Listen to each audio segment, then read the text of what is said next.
하박국. 하나님께 질문한 사람. 하박국 1장 1절에서 4절. 선지자 하박국이 묵시로 받은 경고라. 여호와여, 내가 부르짖어도 주께서 듣지 아니하시니 어느 때까지리이까? 내가 강포로 말미암아 외쳐도 주께서 구원하지 아니하시나이다. 어찌하여 내게 죄악을 보게 하시며 패역을 눈으로 보게 하시나이까? 겁탈과 강포가 내 앞에 있고 변론과 분쟁이 일어났나이다. 이러므로 율법이 해이하고 정의가 전혀 시행되지 못하오니 이는 악인이 의인을 에워쌌으므로 정의가 굽게 행하여짐이니이다. 말씀으로 들어가기. 주전 609년 요시아가 죽자 유다는 다시금 혼란과 타락, 부패에 빠져들게 됩니다. 여호와를 경외한 요시아는 종교와 사회를 개혁하며 나라를 훌륭하게 이끌었지만 그가 죽자 유다를 올바로 이끌어갈 지도자가 더 이상 없었습니다. 정치, 도덕적 타락은 말할 것도 없고 종교적인 타락이 극심했습니다. 백성은 점점 더 악해져서 망국적인 행위가 곳곳에서 일어났습니다. 악인들이 득세하고 잘못된 것들이 정의를 대신합니다. 의로운 사람들이 도리어 핍박을 당합니다. 유다의 이 같은 위기 가운데 선지자 하박국은 하나님께 질문을 합니다. 일반 소선지서의 예언자들이 하나님께로부터 받은 예언을 전달하던 것과 달리 하박국서는 하나님과의 대화 내용을 담고 있습니다. 하박국의 예언은 이처럼 대담하게 하나님께 질문하는 것으로 시작합니다. 질문의 핵심은 악하고 부패한 시대에 하나님의 정의가 실현되지 않는 이유는 무엇인가? 악인의 득세에도 불구하고 하나님은 어째서 침묵하시는가 였습니다. 의인을 번영하게 하시고 악인에게는 벌을 주시는 하나님이라는 믿음에 반하는 이 상황이 이해되지 않았던 것입니다. 하박국의 질문에 대한 하나님의 답은 이미 일하고 있다 였습니다. 하나님은 불의한 것을 반드시 벌주고 징계하시며 모든 것, 심지어는 악을 통하여서도 선을 이루실 능력이 있는 분입니다. 비록 상황이 그렇지 못하다 할지라도 하나님의 성품과 능력을 믿을 때 우리는 기쁨으로 오늘을 살아갈 수 있습니다. 비록 무화과 나무가 무성하지 못하며 포도나무에 열매가 없으며 감람나무에 소출이 없으며 밭에 먹을 것이 없으며 우리의 양이 없으며 외양간에 소가 없을지라도 나는 여호와로 말미암아 즐거워하며 나의 구원의 하나님으로 말미암아 기뻐하리로다. 우리 삶으로 들어가기. 우리가 알고 있는 하나님의 성품에 맞지 않는 일을 경험할 때가 있습니다. 그러면 하나님의 일하심이나 성품에 의구심을 품곤 합니다. 그러나 우리는 질문하기보다는 그냥 묻어두거나 외면해버릴 때가 많습니다. 신앙인으로서 하나님께 의심을 품고 질문한다는 것이 믿음이 부족한 것처럼 느껴지기 때문입니다. 그래서 묻지 않고 체념하고 결국에는 하나님과 멀어지기도 합니다. 하나님은 질문하는 하박국과 대화하셨습니다. 어린아이는 자라면서 부모에게 수많은 질문을 합니다. 때로는 부모를 당혹스럽게 하는 질문도 있고 대답하기 부끄러운 질문도 있습니다. 그러나 질문하는 아이를 보는 부모의 마음은 흡족합니다. 아이가 질문을 할 수 있을 만큼 자라나고 있다는 것이 기쁘고 답을 부모에게 구할 만큼 부모를 인정하고 신뢰한다는 사실에 흡족합니다. 그래서 자신이 알고 있는 것을 아이가 이해할 수 있는 쉬운 말로 최대한 풀어 설명하려 애쓰게 됩니다. 이제 여러분이 질문할 차례입니다. 질문이 유치할까? 너무 보잘것없을까? 염려하지 마십시오.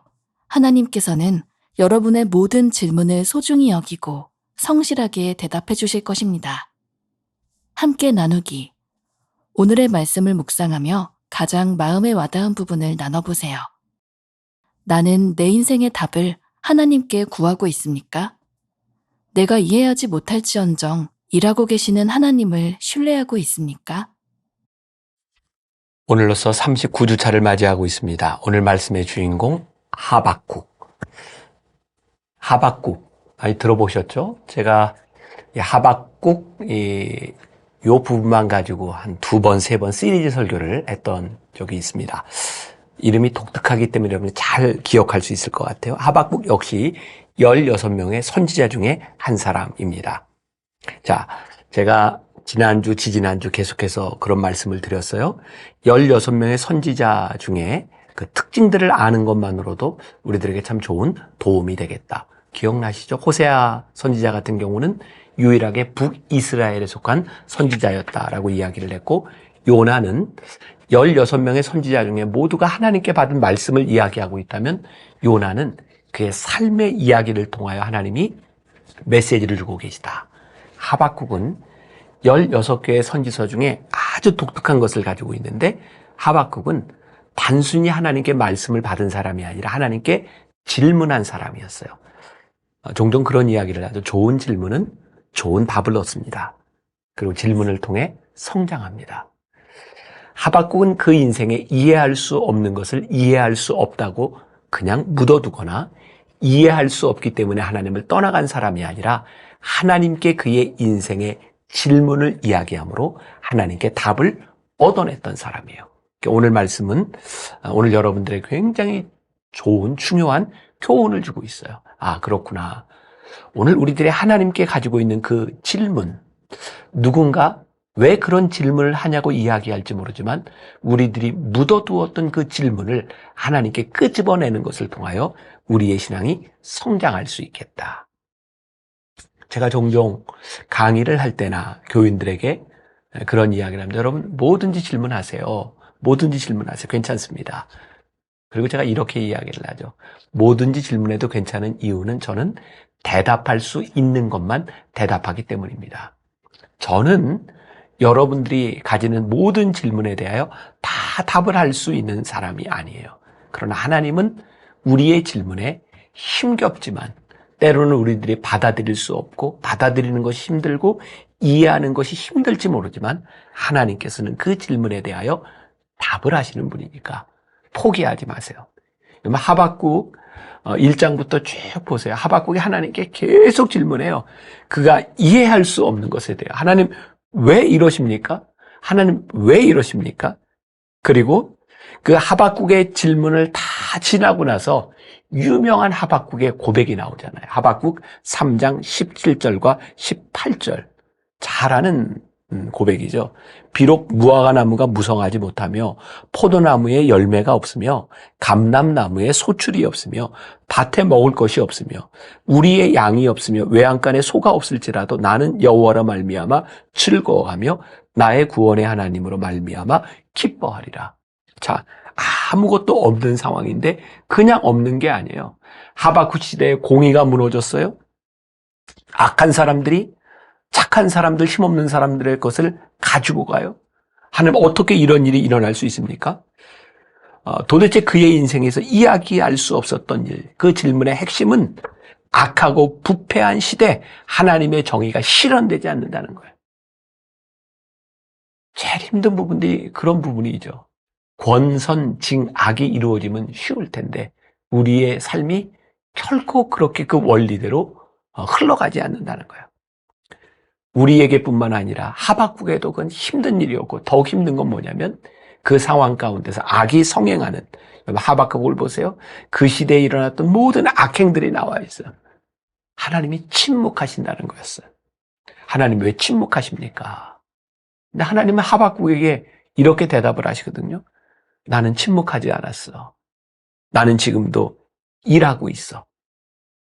단지 네가 이 상황을 이해하지 못할 뿐이야. 그리고 하나님은 하박국에게 말씀하세요. 나는 일하고 있고 일할 것이고 너와 함께 할 것이라고.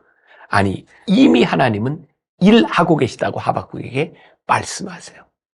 그리고 하박국이 하나님의 일하심을 받아들이기 시작했을 때 하박국이 이런 고백을 하게 된 거죠. 아, 그렇구나. 내가 구원의 하나님으로 말미암아 내가 기뻐할 수 있구나. 무화과 나무가 무성하지 못하고 포도나무에 열매가 없고 외양간에 송아지가 없고 밭에 소출이 없을지라도 하나님이 일하고 계시는구나. 단지 지금 이 상황을 내가 받아들이지 못하고 있을 뿐이구나. 그때 하박국은 구원의 하나님으로 인하여 즐거워할 수 있다고 고백하고 있어요. 우리들에게 오늘 주는 굉장히 큰 중요한 도전이죠. 오늘 우리의 상황이 어떠하든지 우리들이 이해할 수 없는 상황 가운데서 하나님 왜 그러십니까? 우리들이 질문하는데 그 질문 가운데서 하나님의 일하심이 우리 가운데 보이기 시작할 때 우리는 하박국과 같은 고백을 할 수 있지 않을까. 우리의 삶으로 들어가기에 보면 둘째 줄 마지막 부분에 그런 문장이 있어요. 그러나 우리는 질문하기보다는 그냥 묻어두거나 외면해 버릴 때가 많습니다. 오늘 제가 말씀을 시작하면서 여러분들에게 제안했던 거예요. 여러분들의 삶에 묻어두었던 질문들을 다 끄집어내십시오. 여러분들이 질문을 한다고 그 질문이 지금 다 해결되지 못할지도 모릅니다. 그러나 하나님 앞에 그 질문을 가지고 나오십시오. 그때 여러분들의 신앙이 성장하게 될 것입니다. 유대인들에게는 하브로타라고 하는 교육이 있었다 그러죠. 교육 시스템이 있다 그러죠. 수업을 할 때면 동년배끼리 이렇게 모아놓고 질문을 하게 한다. 질문에 질문을 하면서 성장하게 만드는 거예요. 저는 우리의 신앙도 저는 동일하다고 생각합니다. 신앙은 맹목적이지 않습니다. 우리들이 하나님이 어떤 분이신지를 알아가기 시작하고 우리들이 이해할 수 없는 일 가운데서 우리들이 몸부림치고 하나님 왜 그러시냐고 질문할 때 우리의 신앙이 점점 성장해 갈 수 있는 것이라고 생각해요. 리차드 포스터가 기도라는 책에서 이런 이야기를 하고 있어요.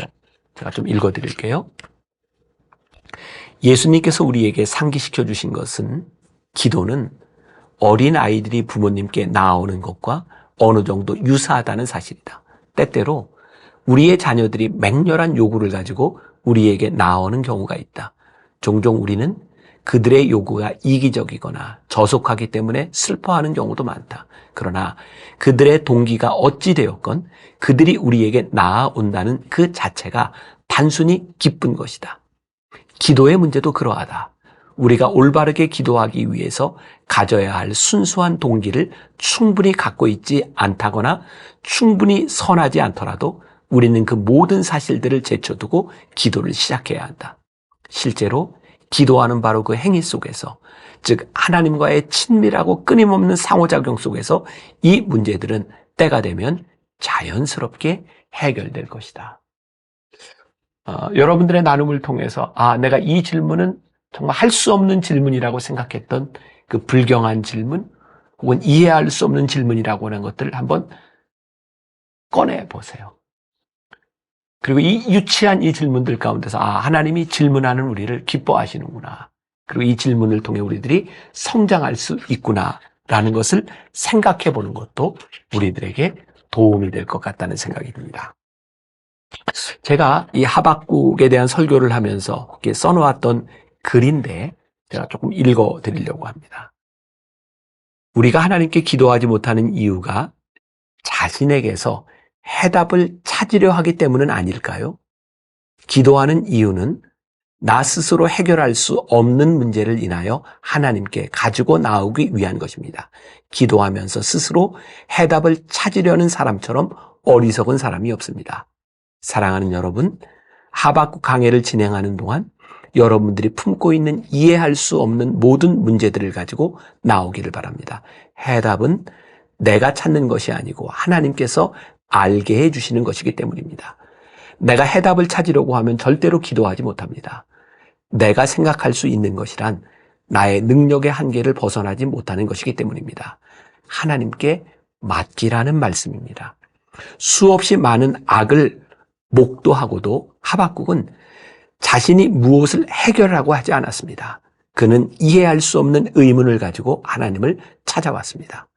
이제 우리가 주목하여 봅시다. 이 하박국의 의문을 어떻게 하나님께서 풀어 가시는지 말입니다. 오늘 우리는 바로 이 문제만을 가지고 와서 하나님 앞에 모든 무거운 짐을 내려놓고 가기를 바랍니다. 제가 하박국 강해를 하면서 썼던 글입니다. 때때로 우리들의 삶에 이 무거운 짐은요, 하나님 앞에 다 내려놓으면서 우리들이 하나님 앞에 내놓는 순간 우리들에게 주시는 평안함이 있다고 생각해요. 때때로 하나님께 불평을 하거나 우리들이 기도하는 것이 불경한 일이 아니라 하나님께 우리들의 입을 열므로 인하여 해결은 시작되고 있다는 생각이 들어요. 여러분들이나 저에게도 아직 해결하지 못한, 아직 이해하지 못한 많은 문제들이 있을 거예요. 왜? 우리는 전능하지도 전지하지도 않으니까. 그러나 이 과정을 통해서 우리들이 하나님을 알아가는 것, 이것이 신앙의 여정이라는 것을 생각할 때 우리의 믿음은 점점 자라나지 않을까요? 제가 이제 나이 60을 지나면서 깨닫게 되는 많은 것들이, 내가 이것을 조금 일찍 알았더라면 내가 지금보다 좋은 목사가 될 수 있었을 텐데, 그런 생각을 참 많이 해요. 근데 퍼뜩퍼뜩 그런 생각이 들어요. 지금에야 내가 깨닫게 되나 보다. 하나님이 지금쯤 깨달을 수 있기에 나에게 알게 하시나 보다. 또 그런 생각들이 많이 들 때가 있어요. 하나님께 질문한 사람 하박국. 바로 오늘 여러분들이 하박국이 되었으면 좋겠습니다. 기도하겠습니다. 하박국 선지자를 통하여 하나님 앞에 수없이 질문했던, 이해할 수 없는 문제들을 가지고 하나님께 나왔던 선지자를 보게 됩니다. 오늘 우리도 우리 인생의 문제를 안고 하나님 앞에 나아갑니다. 우리의 질문이 질문으로 끝나는 것이 아니라 질문만큼 성장하는 믿음의 도약의 시간들이 되게 하여 주옵시고, 어제보다 오늘, 오늘보다 내일 하나님을 더 알아가는 귀한 우리 성도들 되게 하여 주옵소서. 예수님의 이름으로 기도했습니다. 아멘.